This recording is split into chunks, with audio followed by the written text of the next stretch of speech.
Bonsoir tout le monde. J'espère que c'est bon pour vous. Vous suivez? Voilà. Bon, on attendait Alexis pour ouvrir. Bon, il n'est pas encore là. On va commencer en attendant qu'il arrive parce que cette formation risque d'être un peu longue. Et surtout, vous savez qu'il y a des problèmes de connexion Internet. Donc, je crois que Forever est en train d'enregistrer parce que ce qui est le plus important, c'est qu'après, vous ayez la rediffusion. Alors, qu'est-ce que nous allons faire aujourd'hui? Aujourd'hui, nous allons voir comment est-ce qu'on peut entretenir un prospect après lui avoir fait la présentation, la POA. Alors, faites un pouce si vous me suivez. Est-ce que le son, il est bon? Faites un pouce pour qu'on voit. Vous pouvez faire un pouce parce que normalement, c'est Alexis qui contrôle ça et comme il n'est pas là, on va y... Voilà, OK. D'accord. Bon, si je me fie à votre pouce, ça va. Voilà, donc on va voir aujourd'hui une activité de suivi parce que rappelez-vous, les différentes étapes de notre activité, c'est la prospection d'abord. La prospection avait été traitée ici sur Zoom par Madame Deschartres. La prospection, elle a parlé spécialement du street marketing. Quand on prospecte, c'est pour avoir, bien sûr, des prospects qu'on va conduire. On va les conduire dans une salle de présentation. Et une fois qu'ils sont dans une salle et qu'on leur fait la présentation business, après cela, juste à la fin de la présentation business, il faut organiser absolument la première rencontre, c'est fondamental, le premier entretien avec le prospect avant d'engager le processus de suivi. Donc après la présentation, il y a entretien avec le prospect et après l'entretien avec le prospect, il faut engager le suivi. Donc, nous devons parler d'une activité qui a lieu juste après la PPE. Que cette PPE soit en salle ou que cette PPE soit en ligne. Mais il y a des préalables. Le problème du suivi, c'est-à-dire le problème de tout ce qui se passe après la présentation en marketing de réseau, c'est qu'on se retrouve face à un prospect qui, lui, dans la plupart des cas, ne connaît rien de notre système. Bien sûr qu'il a assisté à une présentation, mais rappelez-vous, vous-même, la première fois que vous avez suivi la présentation, est-ce que vraiment vous aviez compris? Donc, on se trouve devant quelqu'un en qui nous voyons qu'il a du potentiel.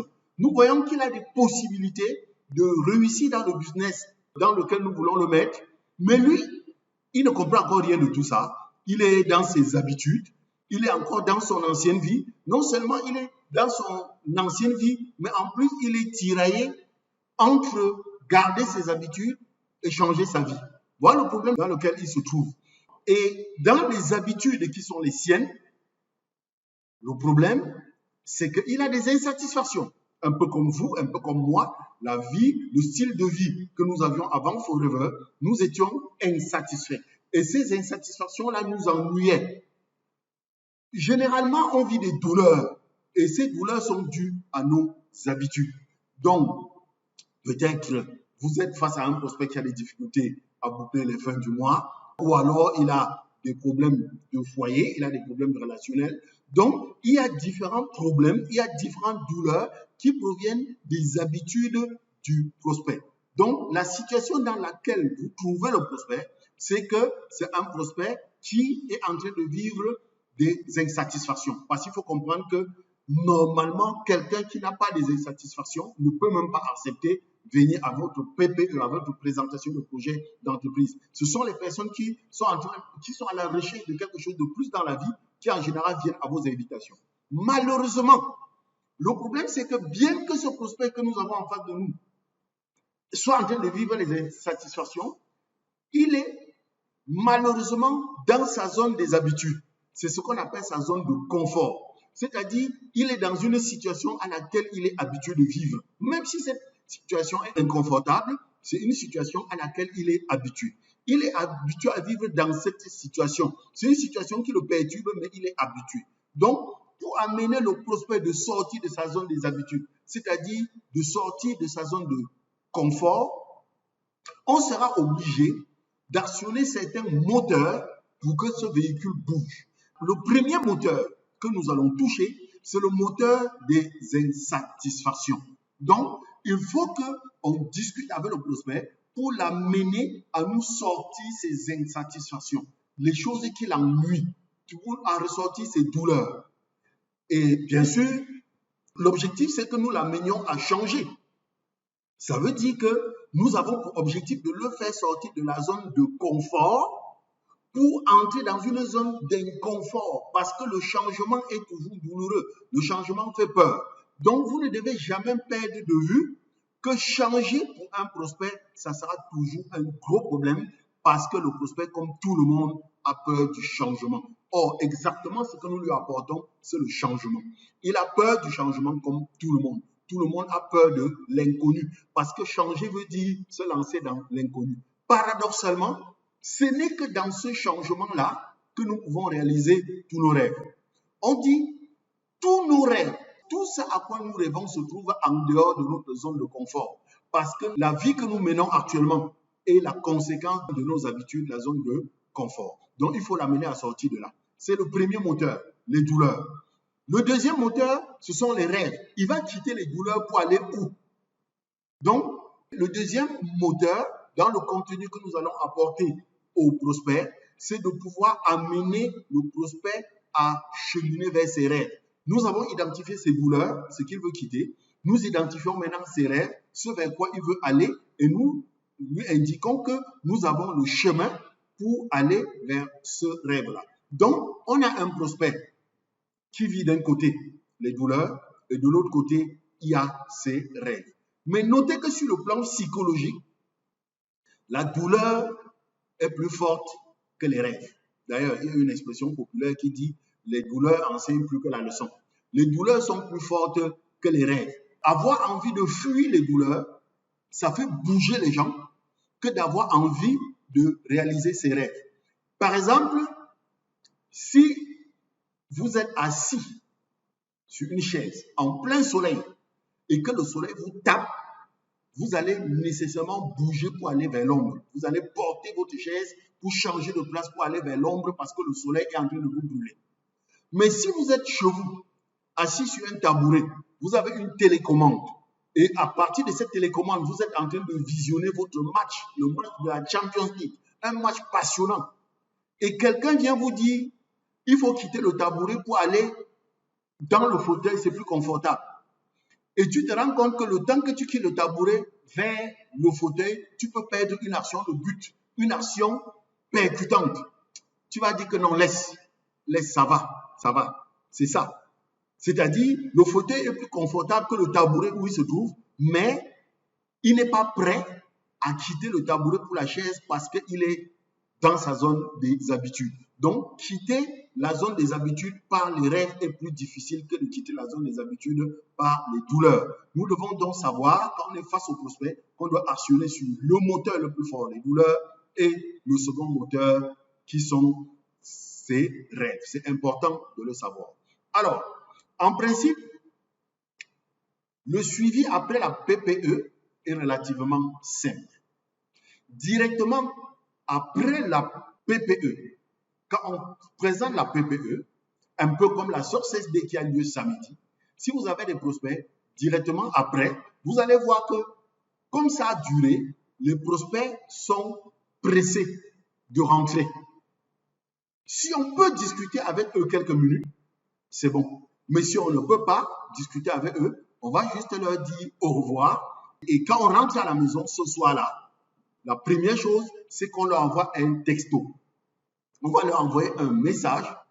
Vous savez que le message préféré aujourd'hui, c'est WhatsApp. Un message pour le remercier. Vous allez dire par exemple, cher Emmanuel, ta présence à notre présentation de projet d'entreprise a été très appréciée. Ton intérêt pour notre opportunité compte énormément pour nous. Nous espérons que cette rencontre ouvrira de nouvelles perspectives pour toi. Ensemble, nous pouvons créer un avenir prometteur. D'ici 24 heures ou 48 heures au plus tard, je te contacterai afin que nous convenions d'un créneau horaire pour une consultation stratégique personnalisée qui nous permettra de mettre en évidence ce que notre projet pourrait changer positivement dans ton avenir proche. Merci encore pour ton temps et à très vite. Je suis tel entrepreneur. Donc, je lui envoie un message pour lui dire que j'ai apprécié sa présence et je l'avertis que je vais le rappeler très vite pour qu'on puisse débriefer. La rencontre après la présentation est très importante. Elle est capitale. Ça détermine votre avenir. Donc, si vous ratez cette rencontre après la présentation, vous avez tout gâché. Malheureusement, beaucoup de distributeurs, ils vont inviter les prospects à la Success Day samedi. Dimanche, ils ne vont pas les appeler. Lundi, ils ne vont pas appeler. Mercredi, ils ne vont pas appeler. Et souvent, c'est souvent vers la fin de la semaine qu'ils vont leur appeler. C'est trop tard. Le temps d'oubli est de maximum 48 heures. Donc, une fois qu'on lui a envoyé ce message, ça c'est si on n'a pas pu discuter avec le prospect juste à la fin de la présentation. Dès le lendemain, vous le contactez par téléphone pour une éventuelle rencontre. Et c'est là que vous entamez en fait le processus de suivi. Ça, c'est la première rencontre après la présentation que nous pouvons détacher du suivi. C'est lors de cette première rencontre que vous allez susciter chez le prospect l'intérêt pour l'opportunité même. Vous allez faire en sorte que l'opportunité puisse se révéler pour lui quelque chose de super intéressant. Parce que à la PPE, oui, on a suscité en lui l'envie de faire quelque chose. On a suscité en lui l'envie de bouger. Mais est-ce qu'il comprend d'abord pourquoi il doit bouger? Donc, vous devez, pendant cette rencontre, faire en sorte de l'intéresser, non seulement de l'intéresser à votre business, mais également vous allez l'amener à vouloir vraiment s'investir dans votre business. Donc, un autre élément important lors de cette première présentation de suivi, vous devez savoir que lorsque vous rencontrez le prospect, votre première rencontre après la PPE a pour but de classifier les prospects. Parce que vous avez amené beaucoup de prospects à la présentation, peut-être 5, peut-être 6, peut-être 7, mais vous n'allez pas les suivre, vous n'allez pas leur accorder le même intérêt. Donc, parfois, les gens se perdent dans le suivi parce qu'ils ne font pas les choses méthodiquement. Je voudrais vraiment que chacun de vous comprenne que le suivi professionnel est méthodique. Le suivi se fait avec méthode. Le suivi te permet de classifier les prospects. Avec le suivi, tu peux être en mesure de dire, ce prospect-là, je continue à le suivre.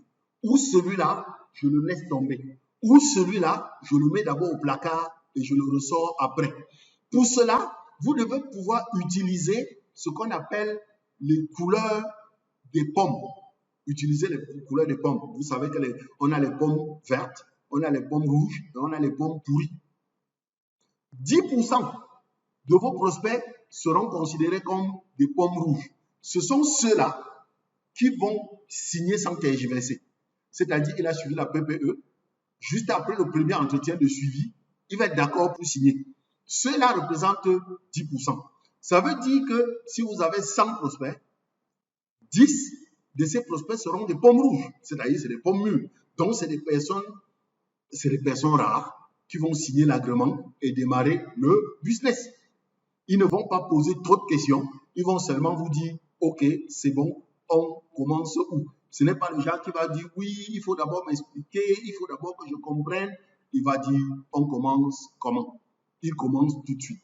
Donc, ça représente 10% et dans votre fiche de suivi, vous allez mettre dans la fiche de suivi pomme rouge. Donc, vous devez concevoir une fiche de suivi pour pouvoir classifier vos prospects. C'est 10%.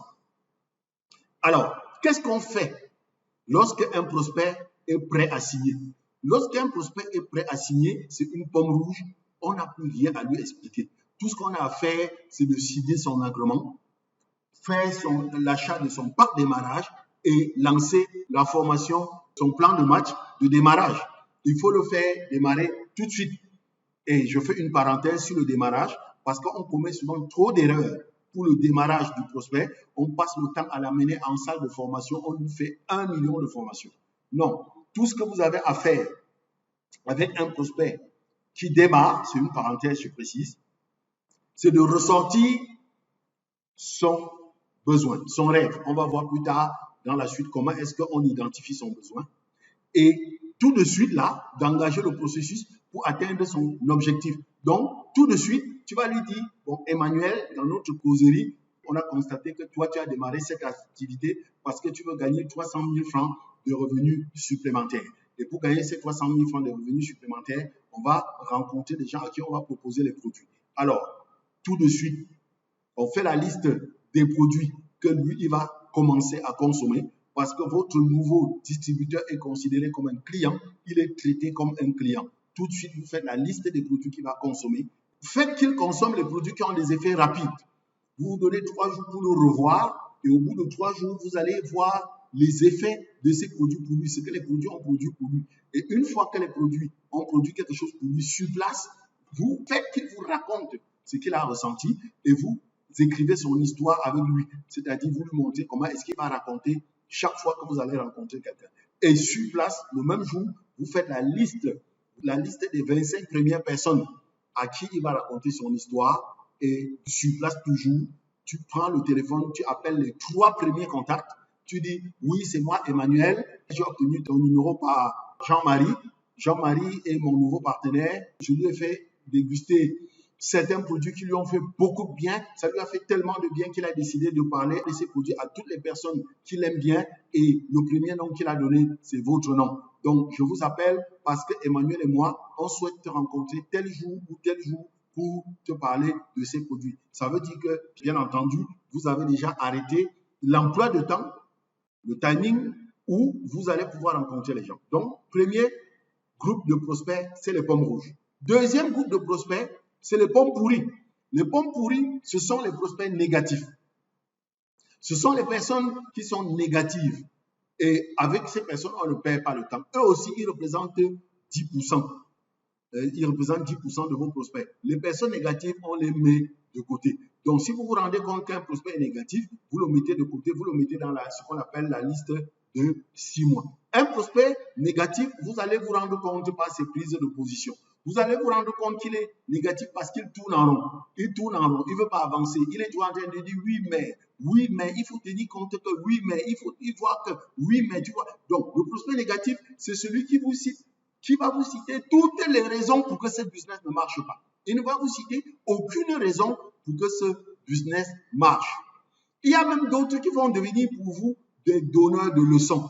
Ils vont commencer à développer des grandes théories parce que peut-être il est spécialiste en quelque chose, c'est peut-être un professeur d'université, c'est peut-être un médecin. Il va commencer à dire, oui, tu sais, nous sommes dans un pays où il y a de l'espace. Pourquoi au lieu de vendre l'aloe vera des États-Unis, vous-même vous ne le cultivez pas ici?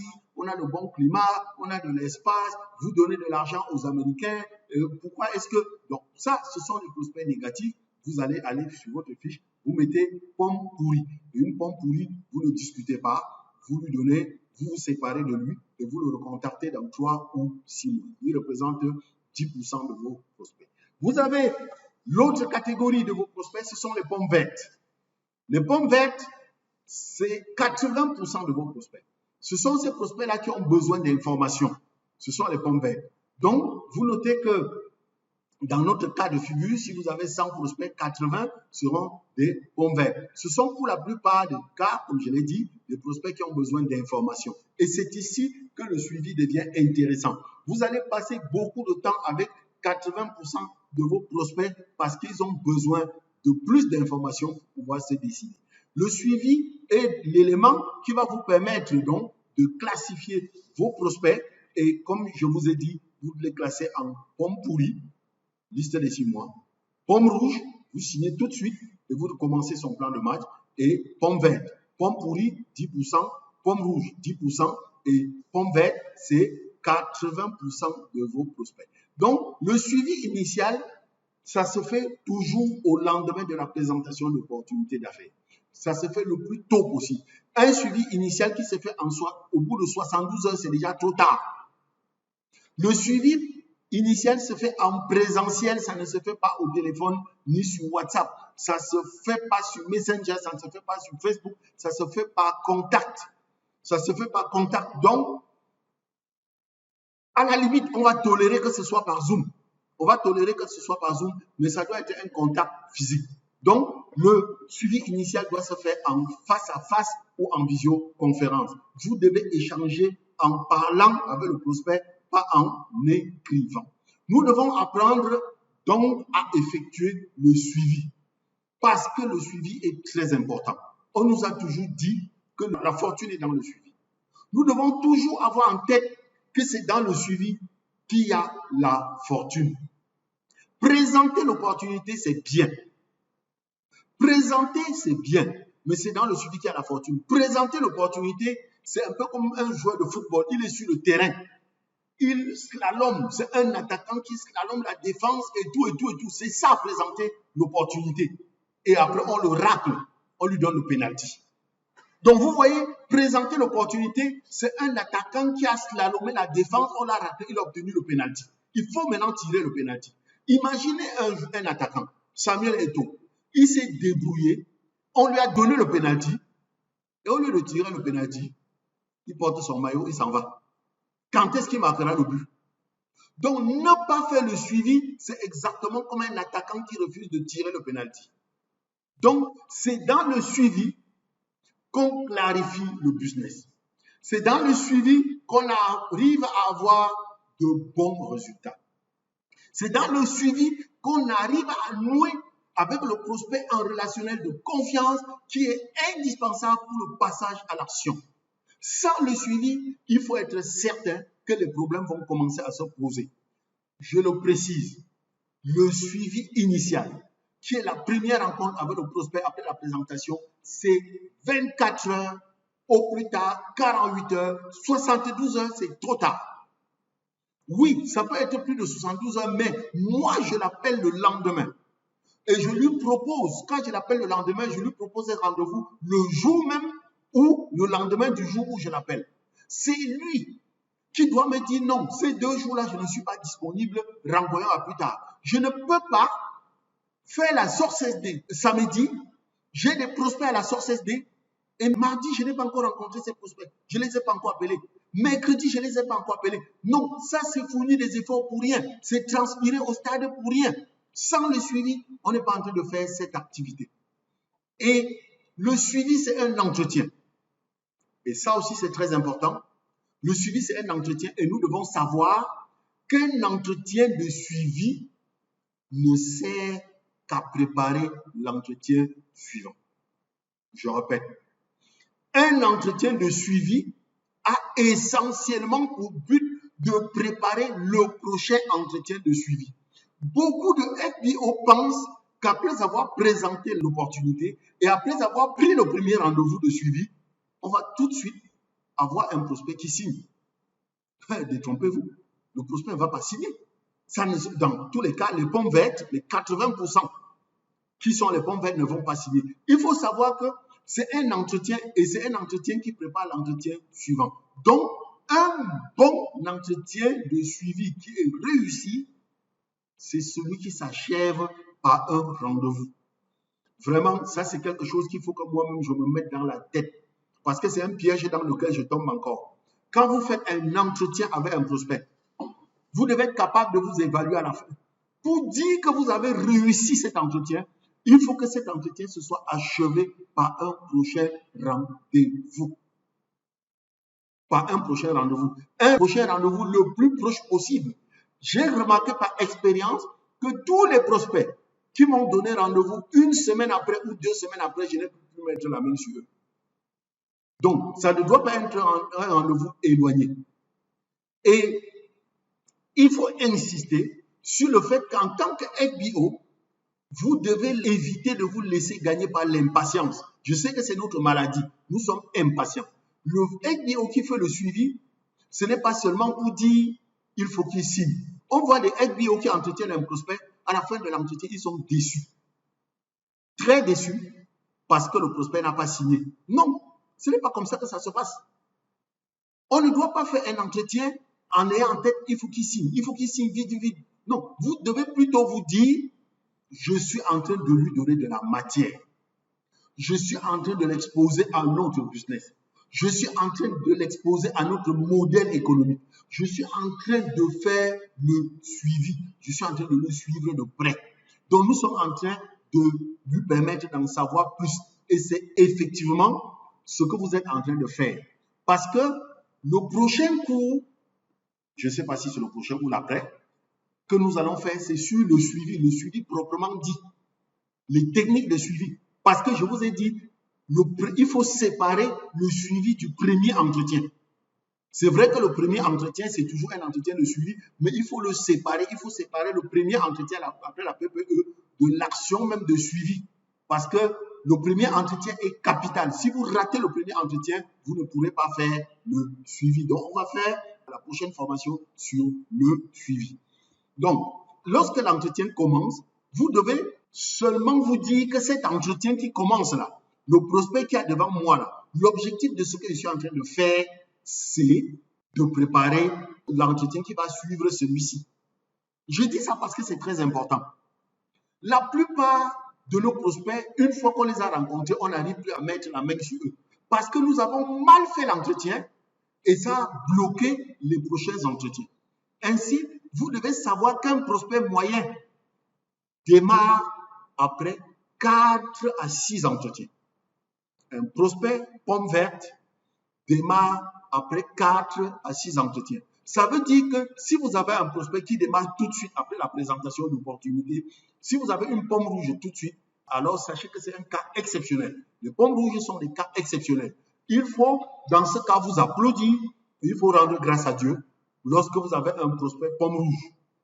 Le prospect moyen, lui, prend jusqu'à 6 rendez-vous avant de se décider. Il y a même des prospects qui vont aller jusqu'à 10 mois. Il y a d'autres qui vont même aller jusqu'à 1 an avant de signer.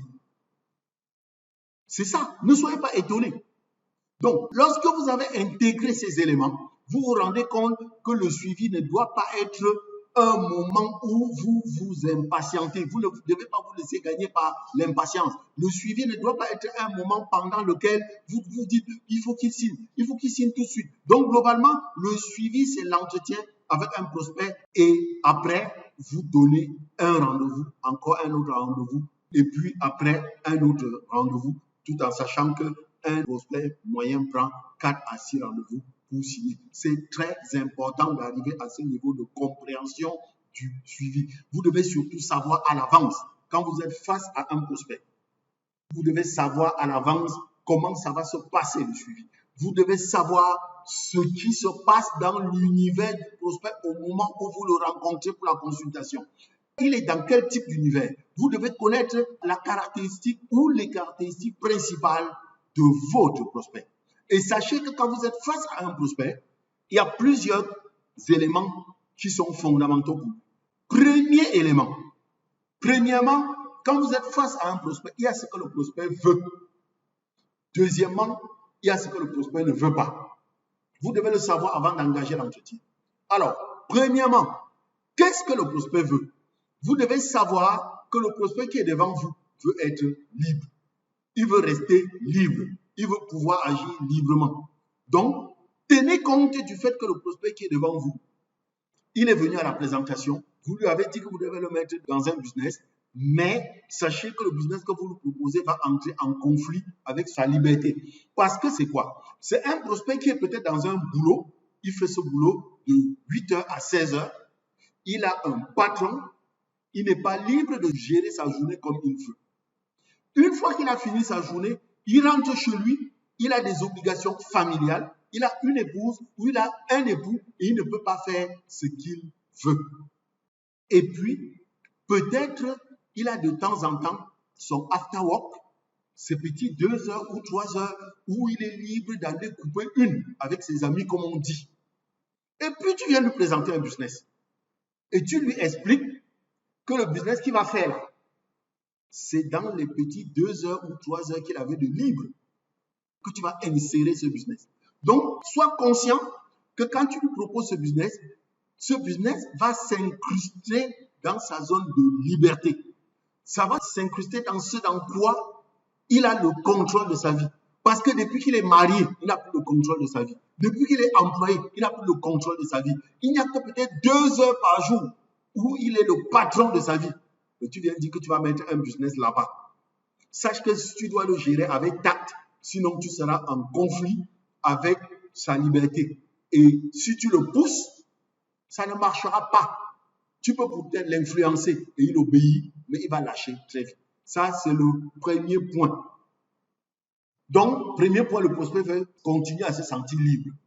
Deuxième point, le prospect ne veut pas être un pigeon, il ne veut pas être dupé, il ne veut pas être escroqué. Donc, quand tu es en train de lui présenter ton business, il te regarde avec un œil comme ça, il te dit, où est l'arnaque? Où est l'arnaque? Où est le piège? Il faut le savoir. Il ne veut pas être piégé parce que les gens en ont marre d'être dépouillés dans la vie. C'est un citoyen qui est plumé par l'État, c'est un employé qui est plumé par son patron, c'est un mari ou c'est une épouse qui est traité comme un imbécile par son épouse. Il est pigeonné à gauche, il est pigeonné à droite. Il ne veut pas que toi, tu viennes t'ajouter parmi les gens qui vont le plumer, qui vont le pigeonner, qui vont le prendre pour un imbécile, qui vont l'arnaquer. Il ne veut pas ça. Ça, c'est la deuxième chose qu'il ne veut pas. Troisième des choses, il y a ce que le prospect aime. Le prospect adore être le boss. Il veut savoir qu'il est au contrôle. Il veut savoir que c'est lui qui décide. Donc, dans ces moments où il est libre, dans ces moments où il est sans aucune contrainte, ni patron, ni famille, ni quoi que ce soit, eh bien, il veut se sentir le patron. Il veut être le boss. Ce qui veut donc dire que si tu lui présentes cette activité, il faut qu'il sente que c'est lui qui décide de faire cette activité. Il ne faut pas qu'il ait l'impression que c'est toi qui es en train de lui imposer cette activité. S'il a l'impression, un seul instant, que c'est toi qui es en train de lui imposer cette activité, il ne le fera pas parce qu'il veut être le patron. Il veut montrer que c'est moi qui ai décidé. Donc vous voyez que vous allez faire votre entretien de telle sorte qu'il ait l'impression que c'est lui qui a décidé. Quatrièmement, vous devez savoir que le prospect est en permanence en train de se projeter. Il se projette sans arrêt. Le prospect est en train de se projeter dans ses rêves. Il se projette sur un tableau. Il se fait une image de ce que sera son futur. Pendant que tu es en train de lui présenter ton business, il se projette et il voit ce que ce business va changer devant lui. Or, dans son vécu quotidien, les prospects, les êtres humains, pas le prospect seulement, les êtres humains ont besoin des mentors. C'est pour ça que les employés sont si attachés à leur patron, parce qu'ils voient leur patron comme un mentor, une personne inspirante, une personne qui sait tout. Donc, le prospect, pendant que tu lui présentes le business, il a besoin de savoir que tu seras son mentor. Il a des questions qu'il se pose. Est-ce que tu sais exactement où tu es en train de l'amener là? Est-ce que tu maîtrises où tu l'amènes? Est-ce que tu connais le chemin pour arriver là où tu l'amènes là? Est-ce que tu as le bon véhicule pour y arriver? Est-ce que tu as le bon véhicule? Est-ce que tu connais conduire le véhicule? Donc, tu es en train de lui parler du business forever. Est-ce que toi, tu maîtrises bien le business forever? Tu lui dis qu'il va gagner de l'argent. Est-ce que tu sais exactement comment il va faire avec ton forever là pour gagner l'argent là? Est-ce que tu sais exactement? Est-ce qu'il peut compter sur toi? Est-ce que tu peux être son guide? Est-ce qu'il peut compter sur toi? Est-ce que tu peux être le chauffeur du bus dans lequel tu veux l'embarquer? Voilà 4 points qui sont importants. Le prospect va être libre. Le prospect va être le boss. Le prospect ne veut pas être pigeonné. Le prospect a besoin d'un mentor. Ça semble anodin, mais c'est important. Donc, avoir ces éléments en tête, ça va te permettre de bien conduire l'entretien et par après le suivi. D'autres éléments importants, lors de tout entretien de suivi business, vous devez avoir en tête qu'il y a 6 conditions qui doivent être remplies avant que le prospect ne s'engage à vous suivre dans le business. Il y a 6 conditions. Première condition, le prospect doit avoir un réel besoin. Parce que je l'avais dit la dernière fois, nous sommes des distributeurs forever. Un distributeur est quelqu'un qui est là pour ajouter de la valeur. Un forever business owner apporte de la valeur. Il ajoute de la valeur. Ajouter de la valeur signifie apporter des solutions aux problèmes des gens. Nous sommes là pour apporter des solutions. Alors, Quand tu proposes ton business à un prospect, c'est pour satisfaire quel besoin. Donc, la première condition, le prospect doit avoir un réel besoin. Et le besoin du prospect, c'est ce qu'il t'a dit, ce n'est pas ce que tu as vu. Ce n'est pas parce que chaque jour je te vois, je te dis que ouais grand, est-ce que tu ne peux pas me pousser 2000 là? Est-ce que tu ne peux pas me pousser 3000 là? Ce n'est pas parce qu'il dit tout ça que tu vas conclure que j'ai besoin d'un business qui va me rapporter de l'argent. Ce n'est pas parce qu'il dit ça tous les jours que tu vas dire que oui, comme tu me demandes l'argent tous les jours, voici le business forever que je te demande de faire. D'ailleurs, vous avez remarqué que dans la famille, toutes les personnes qui vous demandent de les dépanner, quand vous leur parlez de forever, ils ne vous regardent pas. Donc, le besoin du prospect est ce qu'il t'a dit parce que tu as vu. Première condition. La deuxième condition, le prospect doit être convaincu que ton offre va satisfaire son besoin. Il doit clairement voir comment est-ce que ton système va satisfaire son besoin. Donc, si moi j'ai besoin de gagner 300 000 francs par mois de plus, il faut que tu me démontres point par point. Je te dis, mon besoin c'est de gagner 300 000 francs par mois d'ici 2 mois, c'est-à-dire d'ici fin juin. Il faut que tu arrives à me montrer point par point comment exactement tu vas procéder pour que je gagne les 200 000 francs supplémentaires ou les 300 000. Donc, c'est la deuxième condition. Le prospect doit être convaincu que ton offre va satisfaire son besoin. Troisième condition, vous devez avoir répondu à toutes ces questions et préoccupations. Ça, c'est ce qu'on appelle gérer les objections. Ok, je me suis retrouvé. Ça, c'est notre troisième formation. Notre troisième formation, c'est ce qu'on va faire mardi prochain, gérer les objections. C'est mardi prochain qu'on va voir le suivi. Parce que nous sommes en train de voir aujourd'hui l'entretien après la PPE. Après l'entretien, après la PPE, on engage le processus de suivi. Donc, la troisième condition, on ne va pas s'attarder dessus. Vous devez avoir répondu à toutes ces questions et préoccupations. Parce que les objections sont des questions, sont des préoccupations. Et les questions et préoccupations, ce qui est dramatique avec le prospect, c'est que les prospects n'expriment que 10% de ce qu'ils ont dans le cœur. Donc, le processus de gestion des objections, ça va vous permettre de ressortir les 90% qu'il n'a pas ressorti. Quatrième condition, vous devez avoir noué avec le prospect une relation d'appréciation, confiance, respect.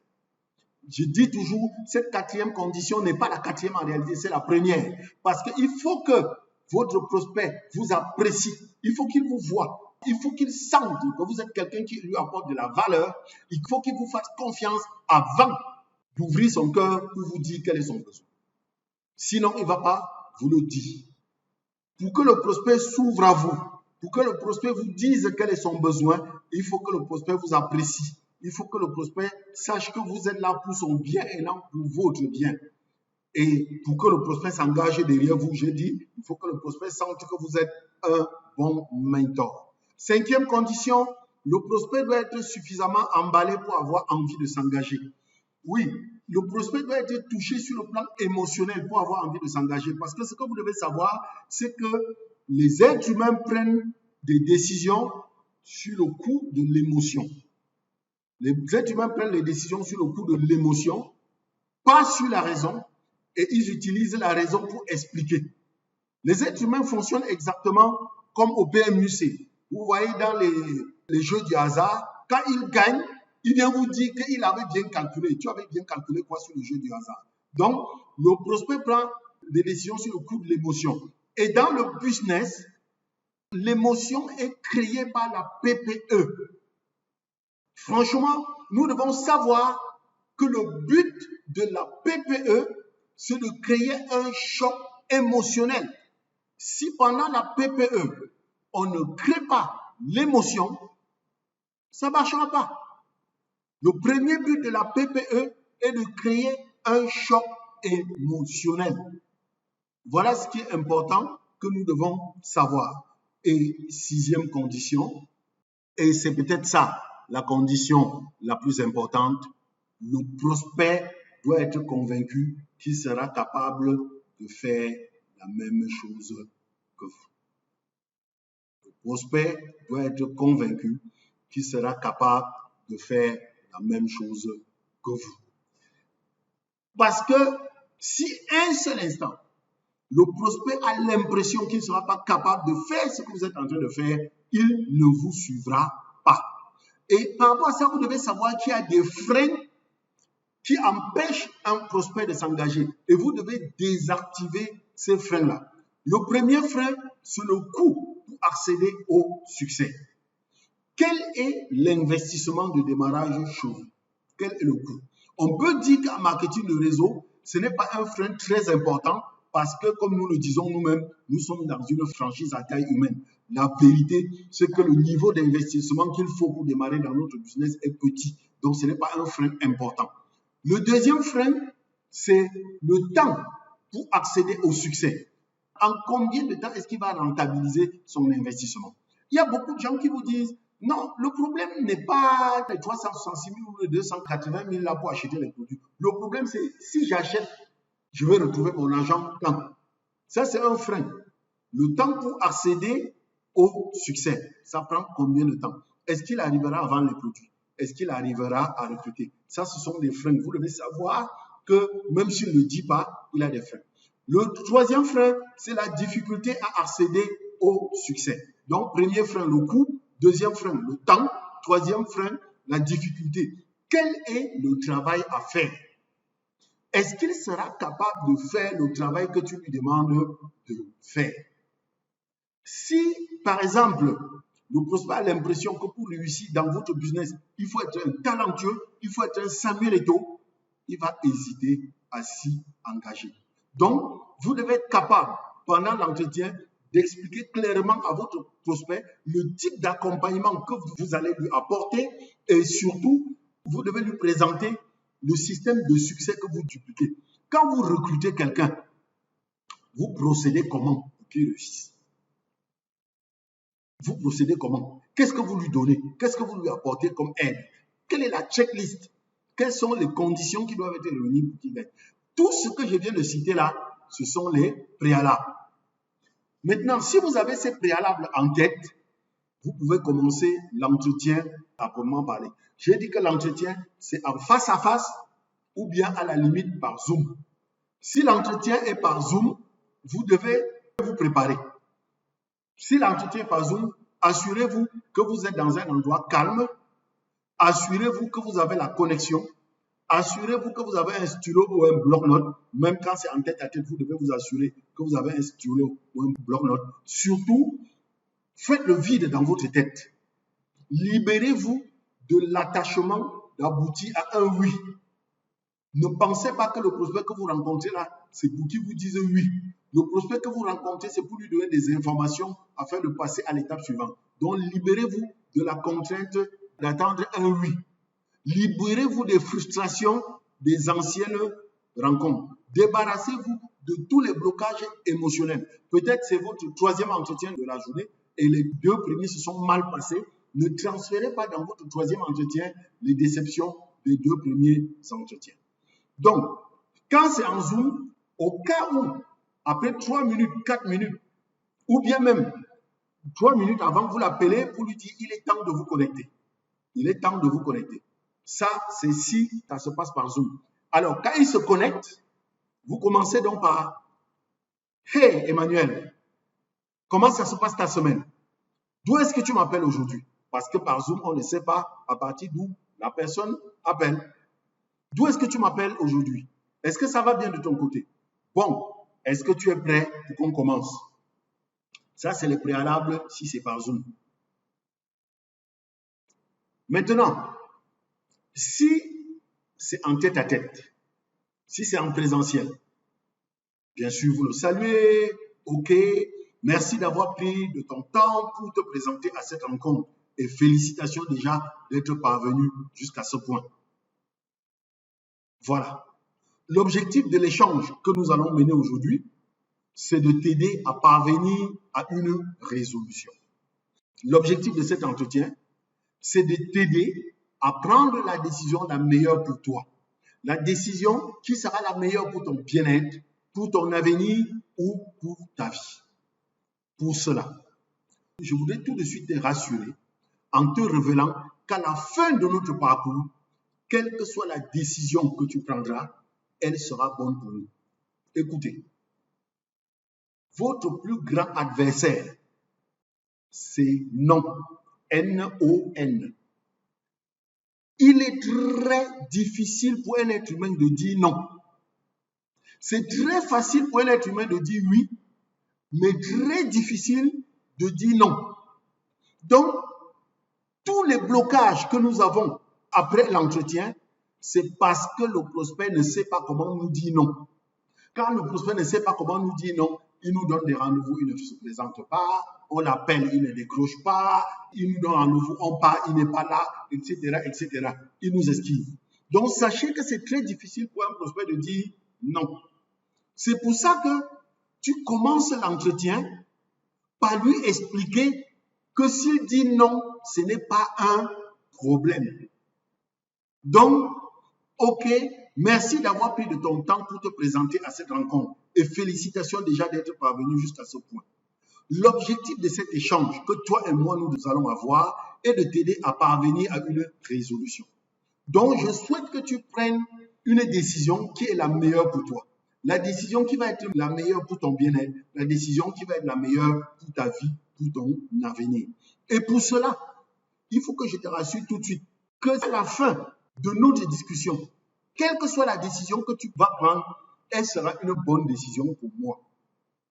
En effet, si tu décides à la fin de notre parcours de faire cheminement avec nous, ça sera une bonne décision parce que nous aurons un nouveau partenaire et nous allons faire tout notre possible pour aider ce partenaire à réussir. Nous allons faire tout ce qui est en notre pouvoir pour le conduire au succès. Mais si par contre, à la fin de notre entretien ou à la fin de notre parcours, tu te rends compte que ce que nous te proposons ne te convient pas et que tu décides de dire non, de ne pas y donner suite, il ne faut pas te gêner. Il faut savoir que si tu dis non, ça sera toujours une bonne décision pour nous. Pourquoi est-ce qu'elle a une bonne décision pour nous? Parce que je suis sûr que si tu décides de ne pas continuer avec notre système, alors je sais que tu vas me rendre service. Tu vas me dire exactement qu'est-ce qui ne t'a pas plu, qu'est-ce qui ne t'a pas intéressé dans notre offre. Et tu vois que si tu me dis ce qui ne t'a pas intéressé, ça va m'aider à corriger la présentation de notre offre pour les prochaines personnes. Emmanuel, est-ce que je peux compter sur toi pour me dire ce qui ne t'a pas plu dans notre présentation? Tu nous le diras ou pas? Oh bien sûr que s'il y a quelque chose dans ton business qui ne me plaît pas, je vais te dire. Tu dis, ok, parfait. Cela signifie donc, si tu comprends bien, que le vrai enjeu de cette rencontre, c'est de voir comment est-ce que nous pouvons t'aider à concrètement améliorer ta situation actuelle, qui peut-être ne correspond pas encore à ce à quoi tu as toujours rêvé. Donc, si ta situation actuelle ne correspond pas à ce à quoi tu as toujours rêvé, alors l'objectif de cet entretien, c'est de voir comment est-ce que nous pouvons améliorer ta situation. Et pour cela, je préfère te prévenir que certainement, nous serons amenés à nous revoir plusieurs fois avant que tu sois en mesure de décider exactement quoi faire. Parce qu'en général, et tu vas le découvrir, un seul entretien, ça ne suffit pas. Une seule rencontre entre toi et moi, ça ne va pas suffire pour que tu aies toute la clarté pour pouvoir prendre une décision éclairée. Alors, est-ce que tu as bien saisi le sens de ce que je viens de te dire là? Est-ce que tu as bien compris ce que je viens de te dire là? Il faut qu'il réponde oui. Si ce n'est pas clair, tu clarifies. Est-ce que tu as des réserves ou des observations par rapport au préalable que je viens de sortir là? Est-ce que tu as des réserves? Il dit non, je n'ai pas de réserves. Tu dis ok, super. Alors, je souhaite donc, Emmanuel, que tu te sentes le plus à l'aise possible durant toute cette consultation parce que tout ce qui importe ici, c'est ce qui est bien pour toi, pas pour nous. Ok? Il dit ok. Donc, voici comment cet échange va se dérouler. Je vais commencer par m'assurer de bien comprendre ta situation actuelle afin de savoir si ma proposition va satisfaire tes besoins. Et pour cela, je vais devoir te poser quelques questions qui me permettront de savoir si notre offre est quelque chose qui va pouvoir t'aider et surtout si toi, tu corresponds au type de personne à qui est destinée cette offre. Regardez comment on jongle. Donc, Je suis en train de lui dire que nous allons chercher à savoir si notre offre peut l'aider. Mais en même temps, je lui dis attention, on peut au terme de cette recherche-là constater que c'est plutôt toi qui ne convient pas à notre offre. C'est pour ça que je dis, pour cela, je vais te poser quelques questions qui vont me permettre de savoir si notre offre est quelque chose qui va pouvoir t'aider et surtout si tu corresponds au type de personne à qui est destinée cette offre.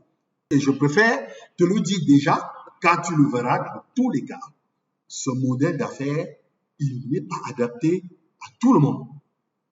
Cela dit, si après cette phase d'investigation, il s'avère que le jeu en vaut la chandelle, et s'il s'avère que je peux t'aider, alors, si le courant passe, je vais t'expliquer le reste plus en détail. Je vais t'expliquer comment est-ce que ce business fonctionne concrètement, comment est-ce que ce que j'ai à te proposer fonctionne concrètement. Et alors, à la fin de tout cela, tu décideras par toi-même si tu veux aller de l'avant avec notre méthode ou non.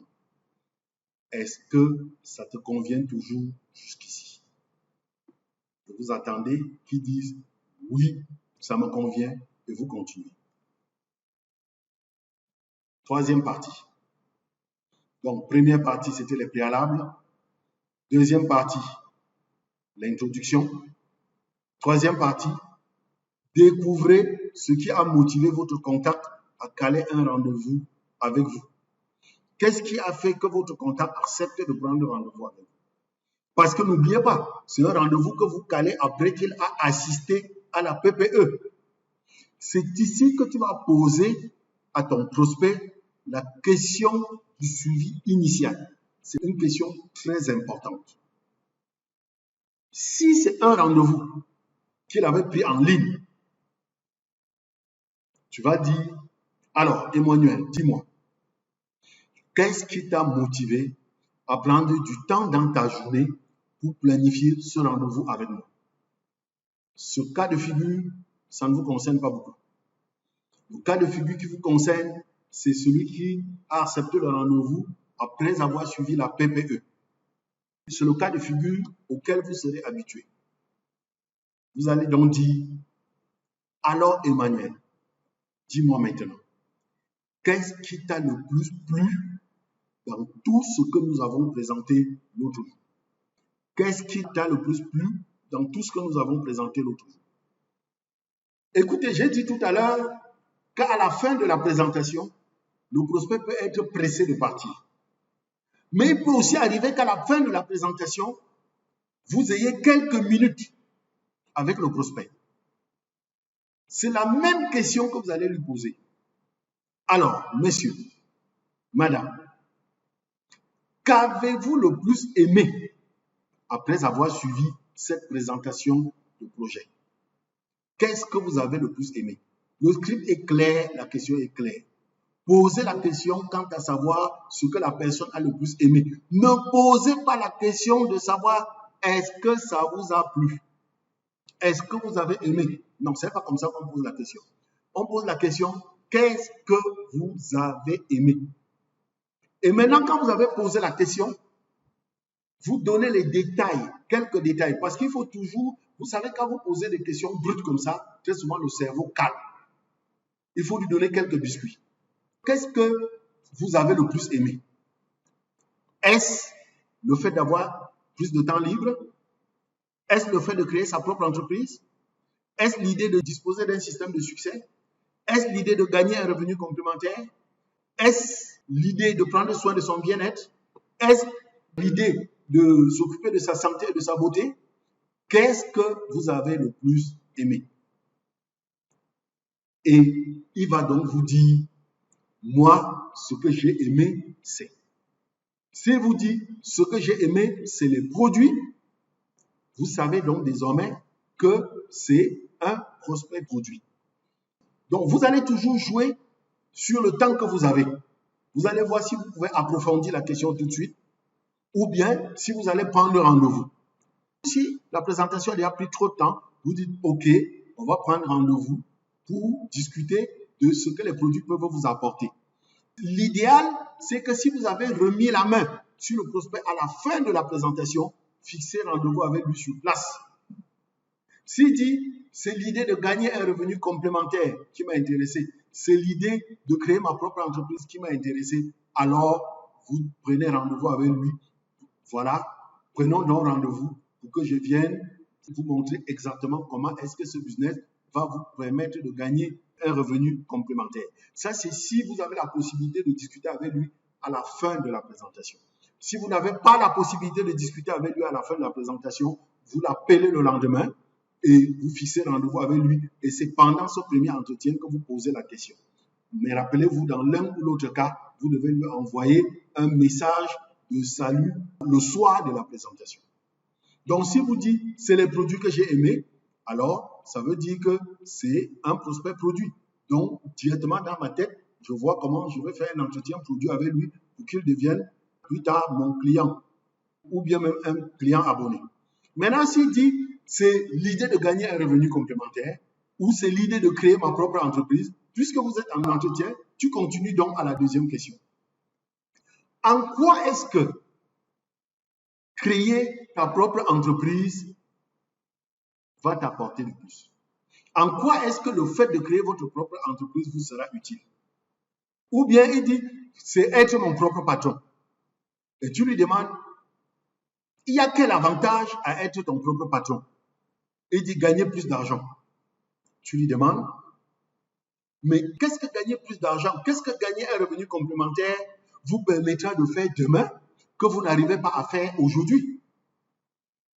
Si tu gagnes plus d'argent demain, ça va te permettre de faire quoi que tu n'arrives pas à faire aujourd'hui? Nous sommes en train de chercher quoi là? Son besoin. Nous sommes déjà en train de chercher son besoin. Nous sommes en train de rechercher ses insatisfactions. Qu'est-ce que ça va te permettre de faire demain que tu n'arrives pas à faire aujourd'hui? Il faut qu'il nous dise exactement ce que le fait de créer sa propre entreprise va changer dans sa vie. Le fait de gagner plus d'argent va changer quoi dans sa vie? Il faut qu'il nous dise. Parce que le cerveau ne réfléchit qu'en termes d'images. Le cerveau ne réfléchit qu'avec des images concrètes. Il me dit, OK, créer ma propre entreprise va me permettre de gagner plus d'argent. Et si je gagne plus d'argent, ça va me permettre peut-être de changer de maison. Ça va me permettre de déménager. Ça va me permettre, je viens de me marier, mon épouse ne fait rien. Ça va me permettre de lancer un petit commerce pour mon épouse. Très bien. Je passe à la question suivante. De combien avez-vous exactement besoin de gagner comme complément d'argent pour rendre effectif ce que vous venez de m'énoncer? Vous avez dit que vous voulez déménager. Et de combien d'argent avez-vous besoin de gagner de manière supplémentaire chaque mois pour rendre cela effectif? 100 000, 200 000, 400 000, 500 000, combien? Donc, vous devez toujours lui donner des biscuits pour que ça lui permette de se prononcer. Et il faut qu'il choisisse un chiffre. Donc, d'un côté, il vous a donné le changement matériel. De l'autre côté, il vous a donné le chiffre. Pourquoi vous avez besoin du chiffre? Parce que ce que Forêt va apporter, c'est l'argent. Forêt va apporter le chiffre. Mais l'argent doit être converti en son représentant matériel. Et c'est le représentant matériel qui l'intéresse lui. Il veut faire un petit commerce pour son épouse. Il veut déménager parce qu'il vient de se marier. Il faut qu'il change de maison. Il a un bébé qui est en route et il faut qu'il agrandisse la maison. Donc, de combien avez-vous besoin comme complément d'argent pour rendre effectif ce que vous venez d'énoncer? Ne dites pas pour rendre effectif ce que vous venez d'énoncer. Vous devez citer ce qu'il vient de dire pour que ça martèle son cerveau. De combien d'argent avez-vous besoin pour lancer un petit commerce pour votre épouse? Il choisit 300 000. Parfait. OK. Emmanuel, d'ici combien de temps aimeriez-vous gagner ces 300 000 supplémentaires par mois pour pouvoir changer de maison afin d'accueillir votre nouveau-né, votre futur bébé qui est en route? D'ici combien de temps ça vous plairait de gagner cet argent-là, ces 300 000-là? 2 mois, 4 mois, 5 mois, 6 mois, d'ici combien de temps? Il va dire 2 mois ou 3 mois. Mais il y a beaucoup de gens qui disent toujours le mois prochain. Ils sont toujours pressés. OK, d'ici 3 mois, c'est bien. OK. Emmanuel, dis-moi, combien d'heures par semaine pensez-vous que vous allez consacrer au développement de ce nouveau business que vous voulez créer pour générer les 300 000 francs supplémentaires par mois dont vous avez besoin pour assurer l'avenir de votre bébé qui vient de naître? Vous allez investir combien d'heures par semaine pour développer le nouveau business qui va vous donner ces 300 000 dont vous avez besoin? 5 heures par semaine? 10 heures? 15 heures? Combien? Et vous allez bien sûr tout le temps apporter des corrections. Voilà quelqu'un qui vous a dit il veut gagner 300 000 à partir du mois prochain. Et il va s'impliquer 5 heures par semaine. Quand il dit 5 heures par semaine, tu dis ok, ça fait 1 heure par jour. Il dit oui. Tu dis juste par curiosité, Emmanuel. Essaie de m'expliquer. Comment concrètement penses-tu que tu vas pouvoir gagner 300 000 à partir du mois prochain en y consacrant 1 heure par jour? Comment concrètement penses-tu que cela sera faisable? Et en fonction de votre échange, vous allez apporter des corrections. Parce qu'il faut savoir, nous sommes en marketing de réseau, c'est 2 heures par jour. Vous connaissez la moyenne. C'est 2 heures par jour, c'est au minimum 10 heures par semaine. C'est le minimum. Quelqu'un qui veut consacrer moins de 10 heures par semaine, c'est un farceur. Parce que tous ces questionnaires, ça permet également de l'évaluer. N'oubliez pas qu'on a dit à la fin, je saurai si ce business peut t'aider ou alors si tu es le type de personne à qui ce business est destiné. Si le type n'a donné que des réponses farfelues, à la fin, tu pourras librement dire « Désolé Emmanuel, je me rends compte que tu n'es pas qualifié pour ce business. » Et là, ça va être un choc pour lui parce que les êtres humains détestent être rejetés. Alors, il m'a donné le nombre d'heures et je suppose que ça convient. J'ai dit parfait. Toute autre chose maintenant, Emmanuel. Dis-moi, dans quel domaine d'activité êtes-vous actuellement? Dans quel domaine d'activité? Il dit oui, bon, je suis agent commercial dans une société informatique. Parfait. Depuis combien de temps êtes-vous agent commercial dans cette société informatique-là? Depuis 2 ans. Et là, tu dis, alors Emmanuel, essaye de m'éclairer. Il y a un point que je voudrais comprendre. Comment est-ce que vous arrivez à expliquer qu'après 2 ans, comme agent commercial dans la société informatique où vous êtes, que vous soyez obligé aujourd'hui de vous investir dans une autre activité afin d'équilibrer vos fins du mois? Vous venez de me dire que vous avez besoin de gagner 300 000 francs supplémentaires d'ici 2 mois pour pouvoir déménager afin d'accueillir votre nouveau bébé. Mais qu'est-ce qui vous a empêché jusqu'ici de gagner ces 300 000 là, alors que je vois que votre désir est ardent, alors que je vois que vous avez déjà une activité? Qu'est-ce qui vous a empêché de gagner cela? Alors, pourquoi je pose cette question? Je tourne le couteau dans la plaie. En fait, c'est une zone de douleur. Mais je tourne le couteau dans la plaie parce que je veux qu'il soit conscient. Je veux qu'il soit conscient que sa zone des habitudes, sa zone de confort, que là où il se trouve maintenant, il ne peut pas réaliser ses rêves étant là-bas. Il faut qu'il visualise que son métier d'agent commercial dans la société informatique là ne peut pas lui permettre d'offrir le style de vie qu'il veut à son futur bébé. Je veux qu'il prenne conscience. C'est pour ça que je lui pose cette question. Qu'est-ce qui t'a empêché jusqu'à présent?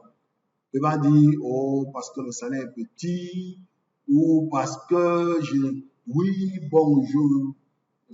voulais lancer une autre affaire, mais j'ai essayé des business qui n'ont pas marché, j'ai essayé une affaire, ça a échoué, ou bien je voulais essayer des choses, mais je n'avais aucune idée business.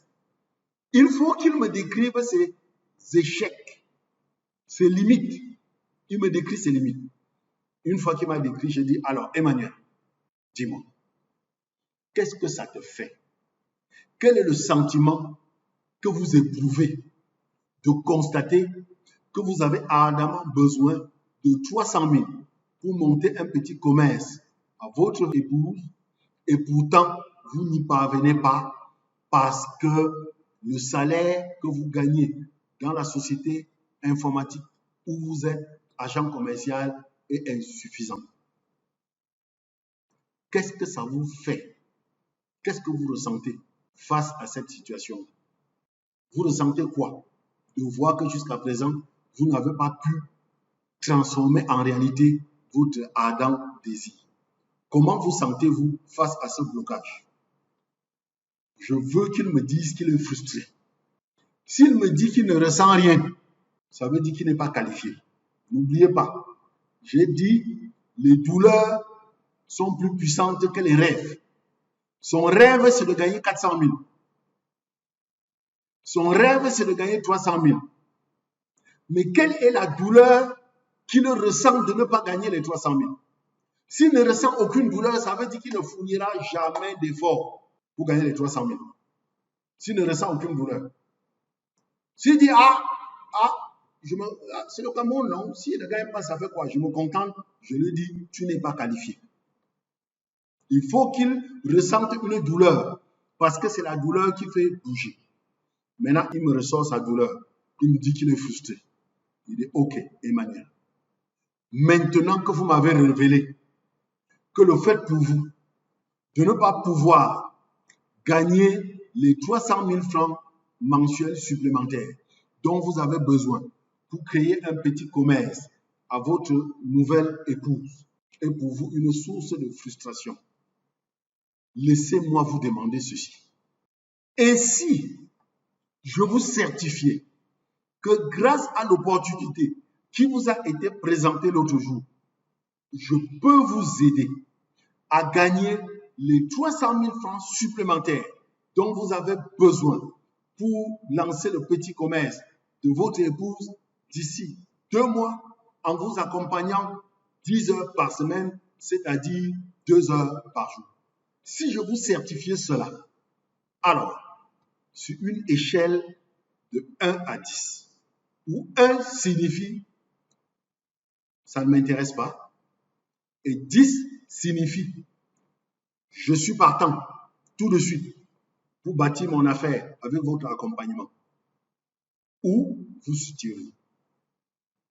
S'il n'a pas compris, vous répétez. Vous vous taisez. Il faut qu'il se prononce. Il n'a pas compris. Je suis en train de dire, Emmanuel, maintenant que tu m'as avoué que le fait que tu essayes depuis de gagner 300 000 francs supplémentaires par mois pour lancer une petite affaire pour ton épouse, le fait pour toi que tu ne sois pas capable de le gagner te frustre. Je suis en train de te dire ceci.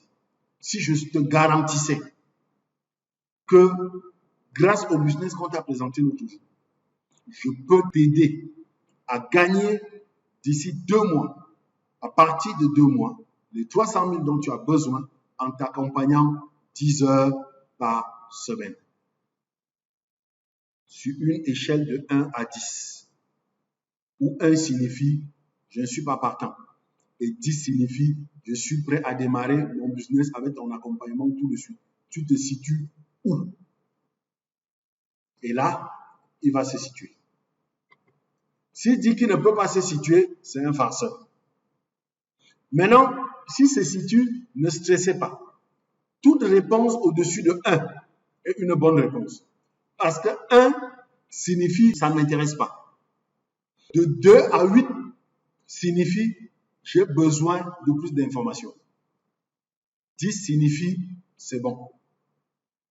Donc il va me dire je suis à 4, je suis à 6, je suis à 7. Il va me dire et je vais donc dire ok. Alors, très bien Emmanuel. Tu te situes à 4. Qu'est-ce qui manque? Qu'est-ce qu'il te faut de plus pour passer de 4 à 10? Qu'est-ce que je dois faire de plus pour que tu progresses de 4 à 10? Qu'est-ce qu'il te faut, toi, de plus pour que tu puisses quitter de 4 à 10? Qu'est-ce qu'il faut que nous fassions pour que tu quittes de 4 à 10? Et alors, Le prospect va donc commencer à te sortir des éléments qui le bloquent. Il va par exemple dire, écoutez, il faut que je comprenne bien. Est-ce que vous pouvez bien m'expliquer comment est-ce que concrètement je vais parvenir à gagner de l'argent avec votre business? Parce que je ne veux pas me lancer dans une histoire sans bien comprendre. Oui, c'est vrai, j'ai besoin de gagner 300 000, mais concrètement, avec votre business-là, comment est-ce que je vais gagner ça? Et ça, c'est la question. Comment est-ce qu'on gagne concrètement de l'argent avec votre business? Et vous devez être capable de lui expliquer concrètement comment est-ce qu'on gagne de l'argent. C'est ce que M. Jamel appelle souvent la présentation courte. Alors, tu vas lui expliquer. Comme je dis, nous sommes partenaires d'une société appelée Forever Living Product. C'est une société qui manufacture les produits de bien-être, c'est-à-dire les produits de santé et de beauté. Et ce que Forever attend de nous, c'est que nous puissions redistribuer ces produits auprès des clients finaux. Donc, ce que je te propose, c'est de devenir, toi aussi, partenaire de cette société Forever. Et c'est grâce à la distribution des produits de cette société Forever auprès des clients finaux que nous arriverons à gagner les 300 000 francs dont tu as besoin. Et pour concrètement gagner de l'argent, nous aurons 3 choses à faire. 3. La première chose, c'est que toi et moi devrons choisir ensemble les produits que tu devras consommer par toi-même pour te faire une véritable expérience. Parce que tu ne pourras pas distribuer les produits que tu n'utilises pas toi-même. Tu ne pourras pas recommander des produits aux gens si toi-même tu n'as pas expérimenté ces produits. C'est la première activité.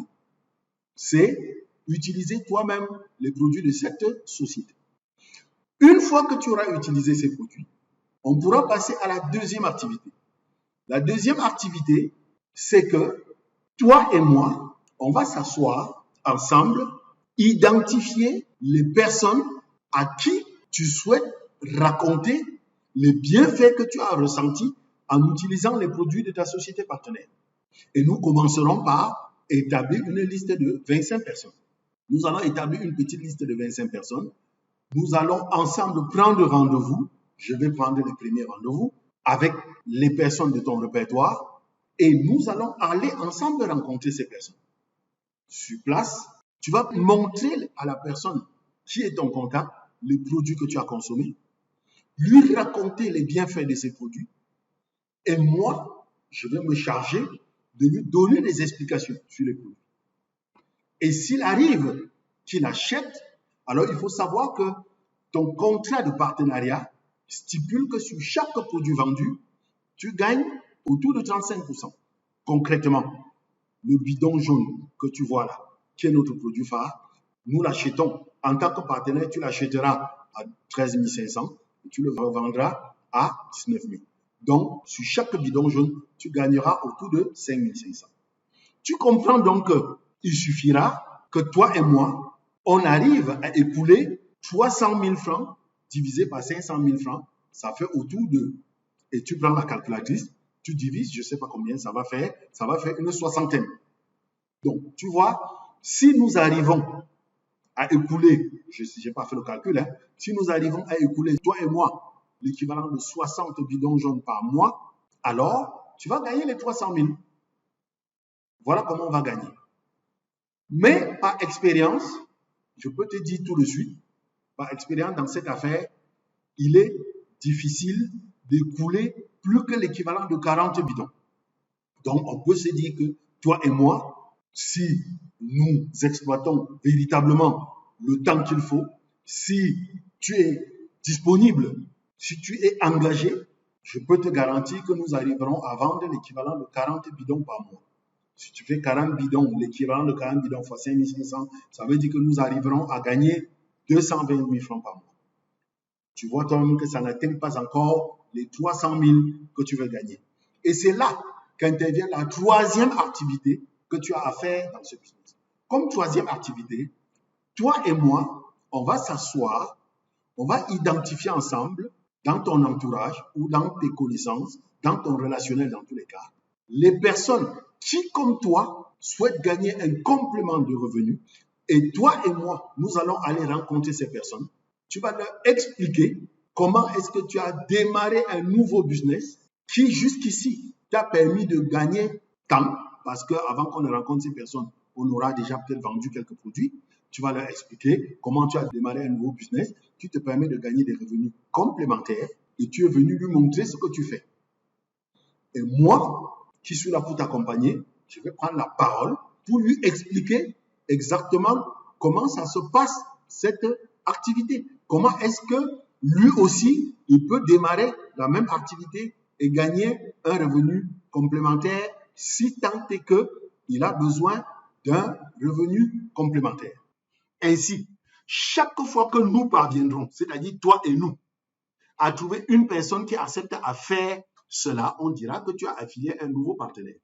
En accompagnant et en coachant ces partenaires que nous avons intéressés à cette activité de distribution, nous recevons de la part de la société partenaire des commissions allant de 3 à 18% du chiffre d'affaires réalisé auprès d'elle par nos associés que nous avons accompagnés.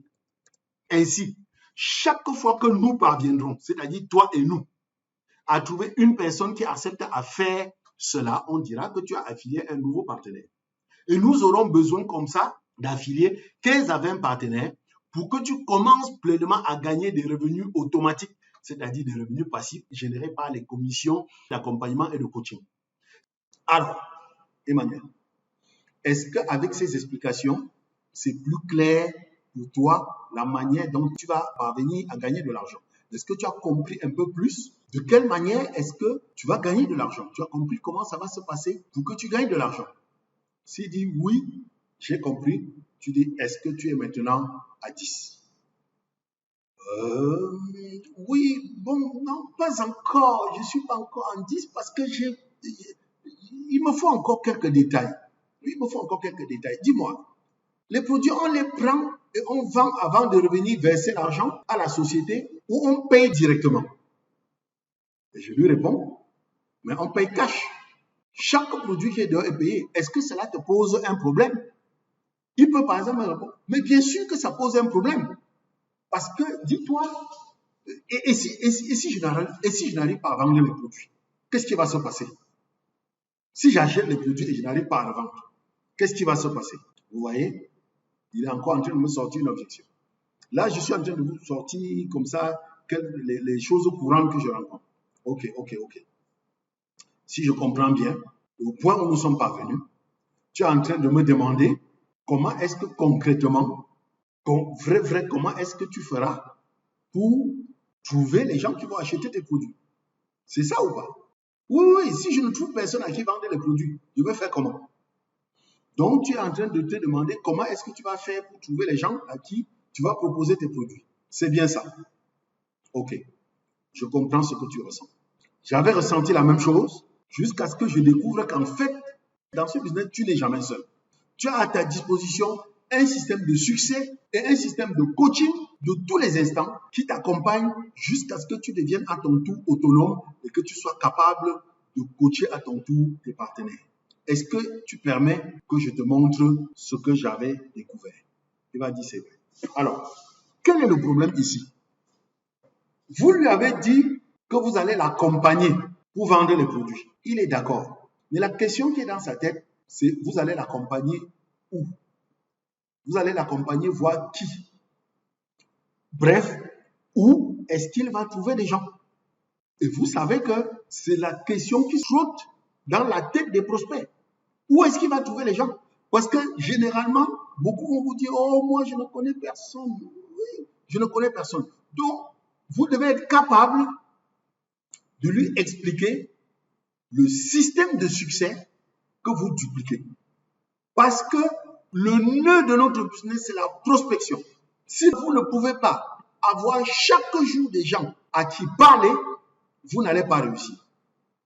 Tu vas dire, Emmanuel, comme je sais que tu as été attentif à la manière de gagner de l'argent en tant que distributeur indépendant, alors tu as très bien compris que ton succès dans ce business dépend essentiellement de ta capacité à trouver chaque jour des personnes à qui proposer tes produits et ton modèle de business.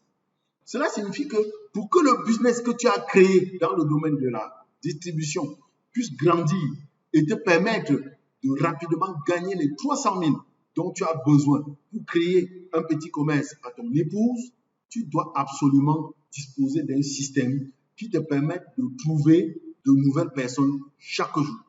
Pour donc aisément réussir dans ce business, tu devras disposer d'un système qui te permette de te procurer à l'infini des noms et des contacts des gens que tu devras, avec l'aide de ton coach, c'est-à-dire moi, t'adresser chaque jour pour proposer tes produits et ton modèle de business. La bonne nouvelle, Emmanuel, c'est que c'est ici qu'intervient notre expertise. Oui, mon cher Emmanuel, nous avons réussi à mettre sur pied une méthode unique qui nous permet d'avoir des gens à l'infini. Et désormais, la nuit, nous dormons tranquilles parce que nous savons que si nous recrutons quelqu'un dans ce business, nous ne sommes pas en train de le mettre dans une galère et que nous ne l'envoyons pas se jeter dans un volcan en flammes. Voilà comment nous trouvons des gens à l'infini. Et en ce moment, tu vas lui expliquer le système par lequel tu l'as trouvé, lui. Si tu l'as trouvé par le street marketing, tu vas lui expliquer, tu vas dire, Emmanuel, écoute, jusqu'à il y a 3 jours, on ne se connaissait pas. Comment est-ce que toi et moi, on s'est rencontrés? Si ce n'est pas le street marketing que tu l'as rencontré, tu vas exactement lui expliquer comment ça se passe le street marketing. Comment est-ce que vous montez le système? Si ce n'est pas une prospection sur Internet que tu l'as obtenue, tu vas lui expliquer comment ça se passe. Donc, tu vas lui expliquer la méthode que tu as pour trouver les prospects. Et je précise bien, tu ne peux pas prendre un prospect par le street marketing et tu vas lui expliquer que ta méthode de prospection, c'est Internet. Tu ne peux pas trouver un prospect sur Internet et tu vas lui expliquer que ta méthode de prospection, c'est le street marketing. Donc, tu vas lui expliquer simplement le système par lequel tu l'as trouvé parce que c'est plus simple pour lui de comprendre. N'oubliez pas que l'être humain ne comprend les choses que par image. Tu l'as trouvé d'une certaine façon, il connaît comment tu l'as trouvé, ça sera plus simple pour lui de comprendre. Alors, après avoir expliqué tout ça, tu vas donc lui poser la question. Est-ce que tu vois maintenant exactement comment les choses se passeront pour toi? Et s'il dit, oui, je comprends, tu dis, est-ce que maintenant vous êtes à 10? S'il dit pas encore, je voudrais encore comprendre quelque chose. On a encore dit que votre affaire, si au début on ne vous dit pas toute la vérité, c'est après que vous découvrez que vous commencez à comprendre que vous êtes face à une pomme pourrie. Donc, s'il commence à faire dans le soupçon, c'est une pomme pourrie, et là, tu peux arrêter l'entretien et tu le mets dans la liste des 6 mois. Ok, je vois, Emmanuel, que le moment pour toi n'est pas encore arrivé. Ce n'est pas encore le bon moment pour toi de démarrer ce business. Je préfère t'en reparler plus tard. Ou alors, si c'est une question à laquelle tu penses que tu peux apporter des réponses, tu apportes la réponse ou alors tu fixes un autre rendez-vous. Si ça a trop duré, si vous êtes là depuis 45 minutes, 1 heure, ok, il vaut mieux renvoyer à un prochain rendez-vous. Il ne faut pas que ce soit une corvée. Si par contre, tu lui as dit, est-ce que tu es maintenant à 10? Il dit oui, je pense que je suis maintenant à 10. Tu dis ok, magnifique. Emmanuel, si je comprends bien, tu viens de me dire que comme je me suis engagé à t'accompagner et à te montrer comment gagner 300 000 francs de plus par mois pour pouvoir créer un petit commerce à ton épouse d'ici 2 mois en consacrant 10 heures par semaine au développement du nouveau business que nous allons lancer. Si j'ai bien compris, tu viens de me dire que tu vas démarrer avec moi tout de suite la construction de ton business. Est-ce bien cela, Emmanuel? Il dit, c'est bien cela. Tu dis, très bien. Soit il va dire, c'est bien cela, soit il va encore te sortir une autre objection. Ne vous gênez pas, il y en aura toujours. S'il dit, c'est bien cela, tu dis, parfait, félicitations et bienvenue chez Forever Living Product. je propose que nous validions tout de suite ton agrément et ensuite nous arrêtons l'heure à laquelle nous allons acheter tes premiers produits pour activer ton affiliation. Et en ce moment, tu lui donnes un bout de papier et tu lui demandes d'écrire dessus son nom, son prénom, sa date de naissance, son numéro de téléphone, son email, puisque à Forever, on souscrit par Internet. Il va le faire. C'est facile. Et après, tu vas donc dire, OK, si je te proposais qu'on se voit demain ou bien après-demain à 10h ou à 11h pour aller à Forever acheter tes premiers produits. Comment tu vois cela? Et c'est là où tu vas être surpris que le bonhomme te sorte encore une autre objection. Soit il va te dire que non, il n'a pas encore l'argent, soit il va te dire que, toujours est-il que on va voir mardi prochain comment gérer les objections. Et si toutes les cases sont cochées, s'il est d'accord pour l'heure, alors vous allez acheter ces premiers produits. Et tout de suite, quand vous achetez ces produits, avant de vous séparer, vous mettez déjà dans un autre plastique le produit qu'il va prendre lui-même, vous lui indiquez comment est-ce qu'il va prendre et dès le soir, vous commencez son suivi consommateur. Vous allez le suivre comme un client. Appelle le soir pour savoir s'il a pris. S'il n'a pas pris, appelle le lendemain pour savoir s'il a pris. Appelle le deuxième jour pour savoir s'il y a quelque chose qui se passe. Et vous fixez bien sûr rendez-vous le troisième jour pour déjà parler des premiers effets. Parce que les produits Forever, les effets sortent au bout du troisième jour. Donc, dès le troisième jour, vous vous voyez. Et dès le troisième jour, tu lui demandes qu'est-ce que tu peux dire de ces produits? Qu'est-ce que tu as ressenti? Qu'est-ce que tu as ressenti? Qu'est-ce que tu as ressenti? Et tu notes tout ce qu'il a ressenti. Tu notes tous les détails de ce qu'il a ressenti. Et en fonction de ce qu'il a ressenti, tu montes son histoire. Tu lui dis comment est-ce qu'il va raconter son histoire. Et sur place, tu lui demandes de te raconter cette histoire-là. Il te raconte l'histoire. Parce que sa marchandise, c'est l'histoire. Et une fois qu'il t'a raconté l'histoire, tu prends le cahier tout de suite. Sur place, vous allez sortir les 25 noms. Oui, l'histoire là, tu penses que tu peux le raconter à qui? Encore à qui? Encore à qui? Encore à qui? S'il ne connaît plus, tu dis sors ton téléphone. Quels sont les gens de ton téléphone qui habitent dans ce quartier, le quartier où tu habites, dans le même quartier que toi? Quels sont les gens de ton téléphone qui sont à un tarsi de toi? Jusqu'à ce que ça donne 25 noms. Ne prenez pas beaucoup de noms. 25 noms. Une fois que les 25 noms sont couchés sur le cahier, tu prends ton téléphone. Tu appelles les 3 premiers contacts. L'objectif étant d'obtenir 5 rendez-vous. Parce que, j'ai oublié, vous avez déjà délimité dans votre agenda les horaires auxquels vous allez rencontrer les prospects. Il faut que dès la fin de la première semaine, votre prospect qui a signé soit déjà en activité. Voilà. De cette façon, il n'aura pas le temps de décrocher. Merci pour aujourd'hui. Merci à tout le monde. Bye bye.